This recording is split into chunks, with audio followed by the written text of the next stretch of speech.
Hello, good afternoon, everyone. How do I bring this up? Okay, let's go back one. So, a pleasure to be here today, and thank you for all sticking around for the end of the day. So my name's David Altabev, and I'm here today to talk to you a little bit about how cities are embracing the innovation agenda and how they're embracing collaboration with startups and actually starting to act like startups themselves. And I hope the kind of journey I take you on for the next 15 minutes will give you some thought and inspiration for the rest of the talks ahead today. And we live in an incredibly exciting time for cities. I think the rate of change of digital technologies and platforms is creating a real special space where the solutions and services needed to solve some of those complex city challenges that we're facing, the potential has never been greater than it has been now. So we live in a really, really exciting time. So firstly, before I go on to saying what are cities doing, I want to explain a little bit about the why. Why are cities actively engaging in this area at an increasing rate? So firstly, digital tech unlocks faster economic growth. We know that about 2 to 3% in real terms, faster economic growth. Digital sectors in productivity and growth are about 4 to 10 times non-digital sectors. So there's a real clear economic benefit for cities in terms of new jobs and economic growth in their area. And developing the skills and jobs to compete in an increasingly digital global economy. We know that a lot of jobs are at risk of automation, 30 to 50%, depending on which estimates you listen to. So creating the future-proof, well-paying jobs of the future is increasingly important for cities who want to maintain their status in an increasingly globally competitive environment. And the last point, data as a new asset class. Cities are increasingly facing a tsunami of very complex social and environmental challenges, and these can't be solved using the traditional vertical silo methods, taking one at a time. They need to really have a better insight and understanding as to how cities are running in real time, working across those silos, working horizontally, joining those departments together to understand how to deliver those new solutions. And data provides the asset that will reveal those insights. So over the last 5 to 10 years, we've seen an explosion of innovation labs. Now, Nesta initially coined the term innovation teams in 2014, referring to, say, the government innovation teams creating new ideas. And at their core, they have 4 functions. One is creating the new solutions to challenges that cities are facing, tackling the sort of systemic social delivery of services and changing the culture in cities, trying to achieve systemic change in how policy and regulation is coming about. And we're seeing a massive explosion across all continents, from Amsterdam to Copenhagen to Rio de Janeiro, Chicago. What these innovation labs are doing at their core is sending out a signal to innovators, to startups, to citizens, that this city is ready to innovate, it's looking to try out new ideas, it wants to experiment. And that sending out the right signal is very important in attracting the kind of people and the kind of companies that it will need to work with to solve the problems that it has. One of the earliest examples of this was actually in Barcelona a few years ago. They set out what was called the Barcelona Open Challenge. And they decided to invert the traditional procurement process. Rather than saying, we want to go out and buy this product at this price, they said, what we're going to do as a city was we're going to set out the challenges that we have as a city and open up the solution to innovators, to citizens, to a wider audience. So challenges such as reducing bike theft in the city, how to tackle isolation in older people, monitoring pedestrian flows, the kind of challenges that are quite typical to a lot of cities. What they did with the procurement process was they made the whole thing incredibly simple. They made the application process simple enough that the average citizen could make an application. They advertised the tenders on the metro system, so when you're going to work in the morning, you saw what your city government, what challenges it was facing, and a request for advice and solutions. And so they really made sure that they got out to a wide range of people. And what happened was, instead of getting sort of say a few thousand downloads of their tender, they got 55,000 downloads. They got citizens starting their own businesses to be a part of this project. And a total of 12 new businesses were set up by citizens as they engaged beyond the normal incumbents. And I really like this quote from Josep, who was the former CEO at the time. The role of a city manager is changing to define the challenge and bringing in innovators from outside to solve the problem. We're really kind of seeing a shift in cities now actively being clear about what is the challenges that they are facing and asking how can we get innovators and startups to come along and help. And alongside this, through the explosion of IoT, sensors and devices and so on, we've seen an explosion of data in cities and how data is being used. Now, the first, generation of this was the open data stores. Cities started realizing, okay, we've got all this great data, what can we do with it? And they all rushed to throw these data onto these platforms in varying quality. Some actually bothered to maintain it, others just threw spreadsheets, things up there, didn't bother to maintain it. And when we actually started reviewing a lot of these data stores, we found that actually a lot of them were open data graveyards because no one actually used them. They didn't know they were there, the data wasn't being maintained, there wasn't the right APIs or quality. The next stage became like the open data marketplace. Okay, now how can we reinvigorate these stores? How can we create a marketplace for data, attach a commercial value for this? And you'll hear a little bit more about this from the city of Copenhagen, which has been one of the pioneers in this area. And actually, how can we kind of actually buy and sell data, not just between public departments, but also with the private sector? But the third stage, which is the one which holds the most promise and is the most interesting, is open data analytics. Taking the data that we have, combining it with other data sets from different departments, from different sources, and getting a bigger picture of what is actually going on, what is actually happening in our city, and how can we understand new insights to how we might redesign the delivery of our services. The amount of data out there is incredible. I mean, the city of Chicago alone has 7 million rows of new data every day. And according to a McKinsey study, about 90% of new data has been created in the last 2 years, yet only 1% of it's actually been analyzed.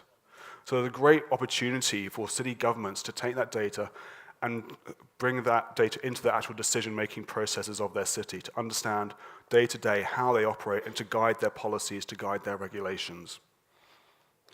And I guess the real pioneer of this was actually Mike Bloomberg and Mike Flowers. So Mike Bloomberg, as you know, made his fortune looking at financial data. That's what he did. He analyzed data in the financial markets, and that's how he made his fortune. So when he became mayor of New York, he said, can I take that same business-minded, data-driven approach to cities? And again, his quote here, people have a right to expect their government to be as well managed as the most modern organizations in the world. It sounds very simple, really, and it sounds correct, but we've become used to expecting local governments to be quite bureaucratic, quite slow to change. But why is that? Why should they not be as well managed as the best organizations in the world? Why should we not, as customers, well, that's what citizens are, we are customers of our city, why should we not expect the same levels of service that we would expect from when we engage Amazon or Google? So he engaged a guy called Mike Flowers, who had actually just come back from Iraq, where he'd been using data analytic techniques to understand where improvised explosive devices would be to try and save lives. So they set up what was the Mayor's Office of Data Analytics, just Mike and one other guy, and they started to work with the departments to see how can we help them understand what data they have, what is the power of that data, where are the gaps, how do we better share that data between departments, how do we use it to inform our economic policy and to underpin our regulations. And we're seeing increasingly, particularly like through the What Works US program by Bloomberg Philanthropies, cities around the world are actively starting to use their data to tackle real problems. So, for example, Chicago is now using its data to understand which restaurants are most likely at risk for health code violations. So how can we stop people getting sick from poor food? New York actively was able to better identify which properties were at risk from fire, and therefore go to those properties, make sure they're up to code, meet the environmental standards, and again, save lives. In London, at Nesta, where I used to work, we're doing a project to look at how the city can find landlords who are not actively maintaining their properties and crowding 20, 30 people into a single property, again, creating massive social and environmental problems. So there's a whole range now of kind of cities around the world and these examples of what actually works. And if we take that data further beyond just the public sector, we see it actually becomes a fuel for startups. So that data being made open and available becomes a raw asset, a material that startups can use to create new products and services to support, to develop new products and services for cities and citizens. And this example here, CityMapper is a transportation company set up in 2011. It takes raw transportation data from cities and turns it into meaningful, actionable insights for citizens on how to get around their city. And it relies on the city being an active investor in the sensors and the technology needed to create that data and actively curating it. And it's now spread to around 20 cities around the world. But what's most interesting for this example is the Smart Bus, which they just launched this summer. Now, the Smart Bus is their first attempt at creating new bus routes in the city based on real-time optimized data algorithms. They've got, in some cities, their application is on 50% of the smartphone, so they have probably a better idea than the city of how people are moving around. So they're able to spot where are the gaps in the system, where are people struggling to move from and to, and so they're now trying to see, can we fill those gaps using data algorithms? It's too early to say what the impact will be, but again, interesting innovation there. And this leads me on nicely to Nitro Transport. Now, this is a brand new open data program, an accelerator, set up by the Transport for London with one of London's accelerators to connect startups directly to government. We all know how difficult it is as startups to sell into cities to find the right people in government. What this is doing is actually selecting 6 exciting startups that were selected for a long process to help solve some of the transportation challenges that London is facing, from how do people navigate on their bikes around the city to how can we use artificial intelligence to deliver new actionable insights for citizens and actually understand in real time how the city is moving and predicting ahead what's going to happen. And what's really exciting for me about this example is it marks one of the first times that a city, instead of being an accidental beneficiary of a startup bringing innovation to the city, is the city actively being an investor, taking a proactive approach, investing its time and money into startups and making sure they're connected to the right people in government. We take this further and we get to the next platform, bring all these kind of transport innovations together under one umbrella. We get a platform called Mobility as a Service, and it's been referred to as a Spotify or the Netflix of transportation. Now imagine if you could having all the transportation options of a city at your fingertips through one. Think of it as like Uber on steroids. So you've got Uber, you've got private car rental, you've got taxis, you've got buses, you've got the cycle hire, the water ferries, private hire cars that you can borrow from someone else, everything. And you can connect all of that through one application and say, okay, I want to get from A to B using any mixture or combination of those. And it's all done through one app, one payment.